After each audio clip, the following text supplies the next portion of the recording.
अमिताभ बच्चन के करियर में एक दौर ऐसा भी आया था कि उनकी मूवीज बॉक्स ऑफिस पर लगातार फ्लॉप हो रही थी।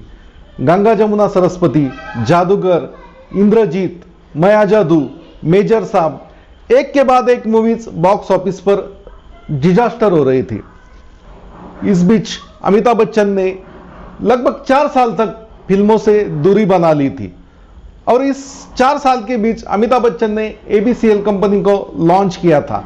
एबीसीएल कंपनी द्वारा प्रोड्यूस की गई मूवीज जैसे तेरे मेरे सपने, अक्स, सात रंग के सपने और मेजर साहब, ये मूवीज भी बॉक्स ऑफिस पर खास कमाल न कर सकी।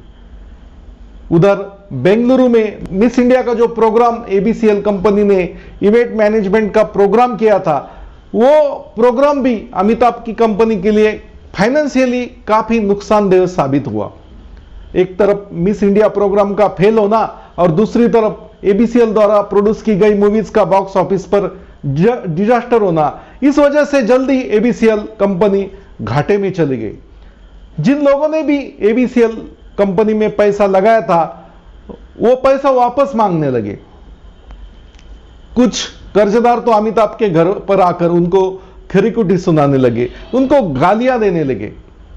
इतना ही नहीं, एबीसीएल कंपनी के लिए अमिताभ बच्चन ने अपना खुद का बंगला जो कैनरा बैंक के पास गिरवी रखा था, कैनरा बैंक ने सीधे अमिताभ बच्चन को नोटिस भेज दिया था कि या तो कर्जा जल्द चुकाओ या फिर बंगला खाली करो, ताकि उस बंगले की नीलामी करके हम अपने कर्जे के पैसे वसूल लेंगे।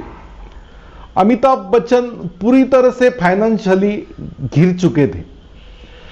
उनकी हालत इतनी नीचे आ गई थी कि घर के रोज के खर्चे उठाने के लिए भी अमिताभ बच्चन के पास पैसे नहीं थे। अपने पर्सनल स्टाफ को देने के लिए, सैलरी देने के लिए भी उनके पास पैसे नहीं थे। इतना ही नहीं, इस फाइनेंशियली क्राइसिस की वजह से उस वक्त जो अभिषेक बच्चन विदेश में पढ़ाई कर रहे थे, वो भी बंबई वापस आ गए थे।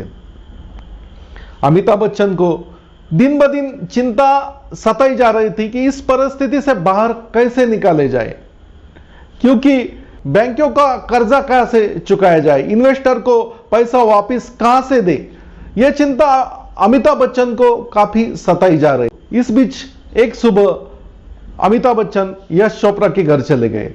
यह वही यश चोपड़ा है जिन्होंने अमिताभ बच्चन के साथ पिछले कुछ वर्षों में दीवार, सिलसिला जैसे कई हिट मूवीज दी थी। अमिताभ बच्चन ने अपनी सब अभिव्यक्ति यश चोपड़ा को बताई और उनको विनती की कि आप मुझे किसी फिल्म में काम दिलाओ। उस वक्त यश चोपड़ा का बेटा आदित्य चोपड़ा मोहब्बतें के प्रोजेक्ट पर काम कर रहा था। हालांकि मोहब्बतें के लिए तो उसने पहले से ही बोमिन ईरानी और शाहरुख खान को साइन कर लिया गया था, लेकिन अपने पिता के सिफारिश पर आदित्य चोपड़ा ने अमिताभ बच्चन को मोहब्बतें के लिए साइन कर लिया गया, बोमिन ईरानी की जगह रिप्लेस करके। बोमिन ईरानी को इस मूवी से हटाया गया और वो रोल अमिताभ बच्चन को दिया गया।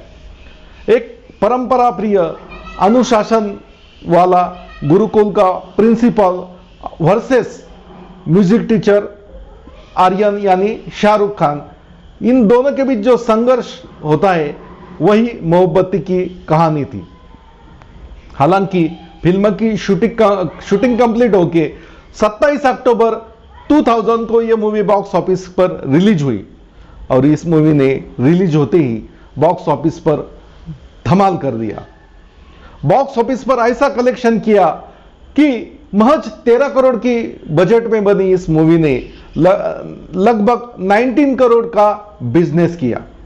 यह मूवी अमिताभ बच्चन, यश चोपड़ा और शाहरुख खान सबके लिए बहुत फायदेमंद साबित हुई।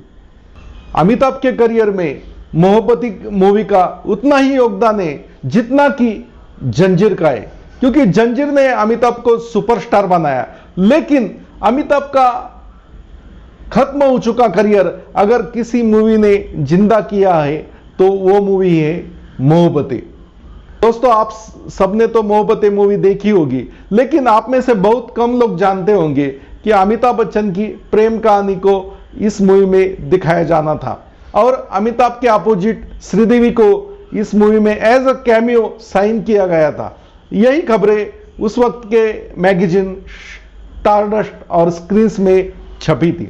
लेकिन बाद में ऐसा हुआ कि अगर अमिताभ की लव स्टोरी को इस मूवी में शामिल किया जाता तो फिल्म की लंबाई और आधा घंटे बढ़ने का डर था, इसलिए आखिरी एडिटिंग में ये सीन्स सब हटाए गए। अगर अमिताभ बच्चन को उस वक्त अपने करियर के गिरते समय में मोहब्बतें मूवी का सहारा नहीं मिलता तो अमिताभ बच्चन का करियर 2000 में ही खत्म हो चुका होता। इतना इस मूवी का अमिताभ के करियर में योगदान है। दोस्तों, क्या आपने मोहब्बतें मूवी देखी है? अगर देखी होगी तो आपको यह मूवी कैसी लगी ये कमेंट में जरूर लिखिए, और ऐसे वीडियो देखने के लिए हमारा चैनल फिल्मवाला अविनाश को लाइक करके सब्सक्राइब जरूर